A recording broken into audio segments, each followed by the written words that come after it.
now we come to talk about jinn possession. I guess the easiest way to explain this to you is we're talking about a voluntary act by one of the jinn. We're not talking about the jinn being commissioned by somebody to attack someone. We're not talking about the jinn being forced to attack somebody. We are talking about a jinni voluntarily, of his or her own accord, attacking a person. And there are many, many proofs of this.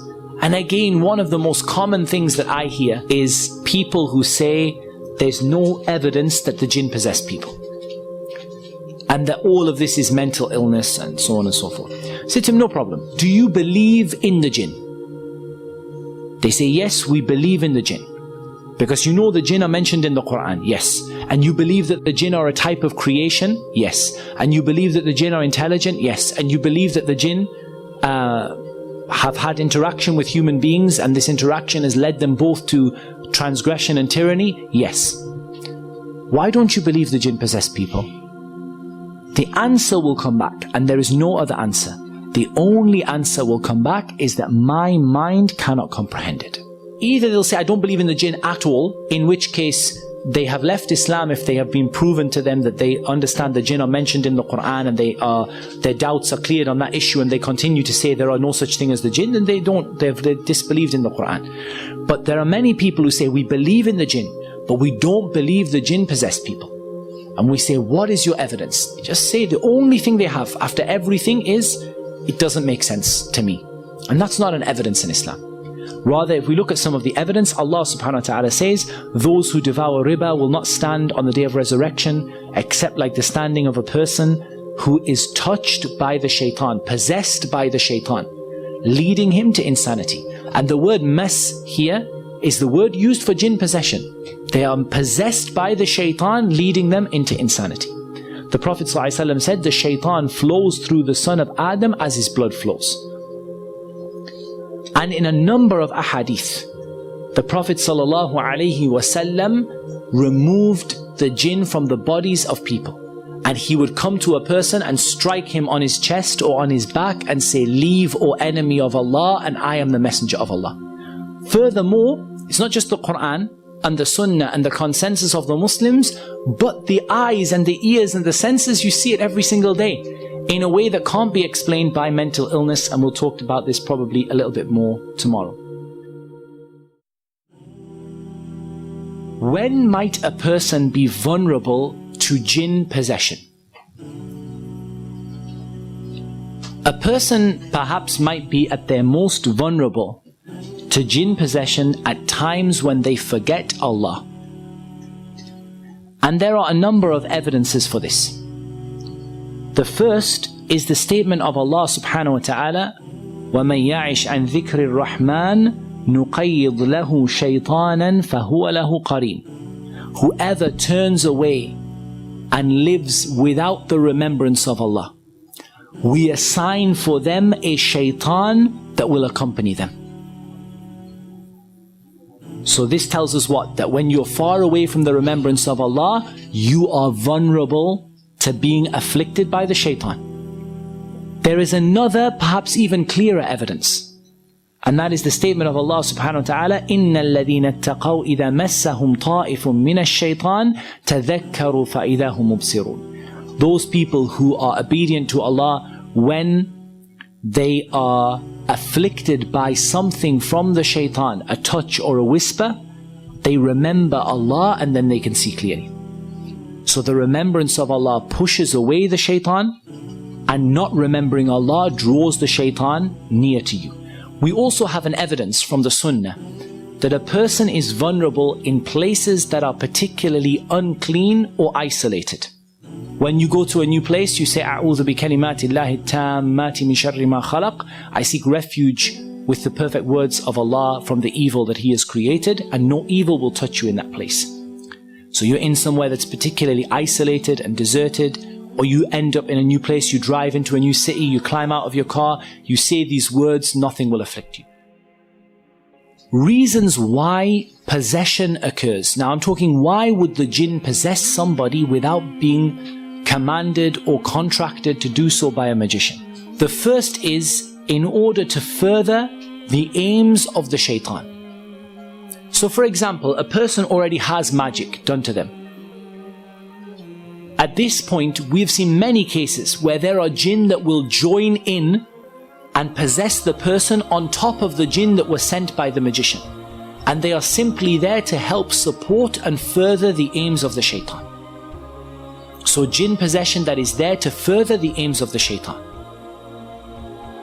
Secondly, if a person has harmed the jinn or their family, and again we see this many times, not so much in these days, but you did see it a lot when people would spend more time in the areas that are known to be inhabited by the jinn, and they would go out, into the countryside and into the desert for long periods of time, and often they would live there, and sometimes they would do things that were un-Islamic that would lead them to harming the jinn. They may harm some of their children or harm some of them by pouring boiling oil on them, pouring boiling water on them. If you're out, people used to do this when there wasn't a good drainage system, is people would pour things out, go out in the garden and pour boiling oil, out in the garden, or pour boiling water out of the window and things like this. People have been possessed by these things if they've afflicted the jinn.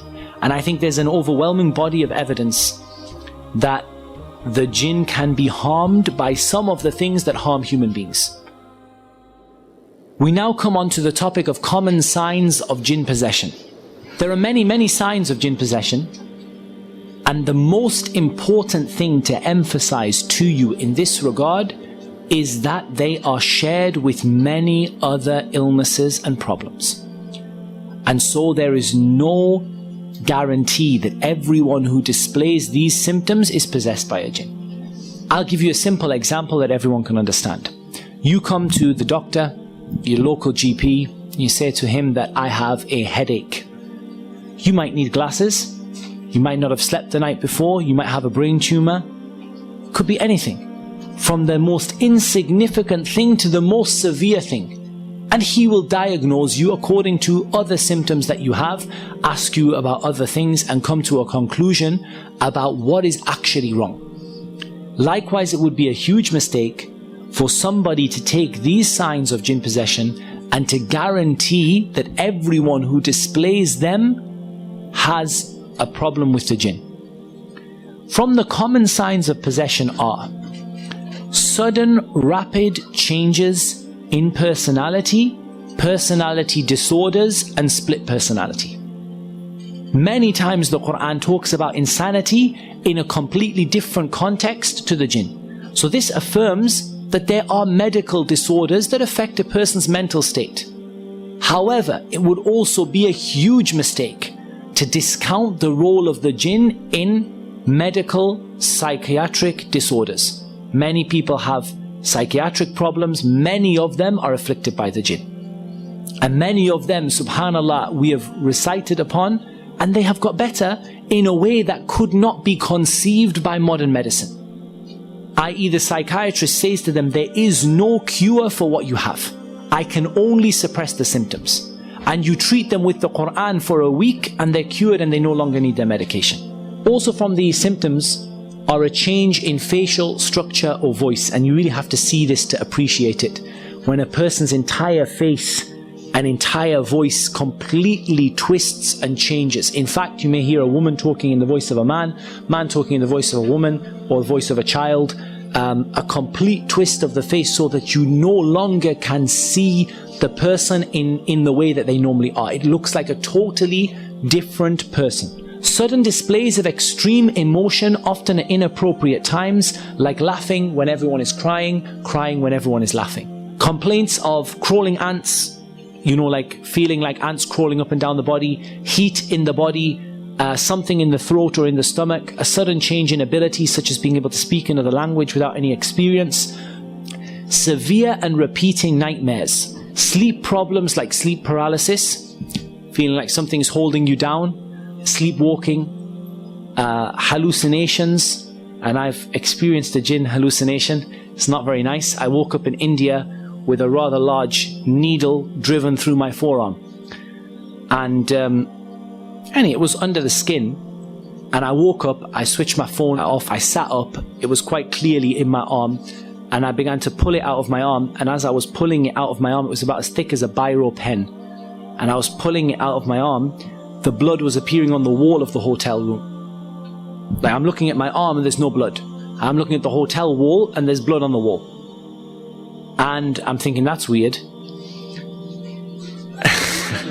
And then I look, and I said, I don't remember, I said, A'udhu billahi minash shaitanir rajim, or whatever I said, and I, shook my head and it's gone. No wound, no pain. And it was very painful pulling it out. There was no wound, no pain, no blood on the wall, nothing. So hallucinations, definitely. Particularly people see clouds, see figures, things like that.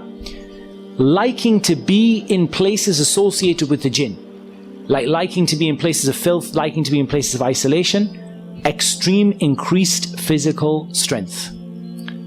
So, I'll give you an example. We had a rather interesting case in Sunderland. I didn't deal with this one personally, but it was very interesting. And this was that we had a case of some police being called to a house and running away. And that's not normal, but they saw something that literally terrified them. And they called one of the brothers who was previously a paranormal investigator, and there's basically this old lady, and she has literally flipped a big wooden bed completely upside down. She's flipped all of her furniture completely upside down. The big sofa that two men take to carry, she's just flicked it upside down, and she sat there, sort of on her own, surrounded by this entire mess in the house. And I believe they actually saw her flipping the furniture over. That is an example of extreme increased physical strength that you wouldn't expect to see from somebody of that regard.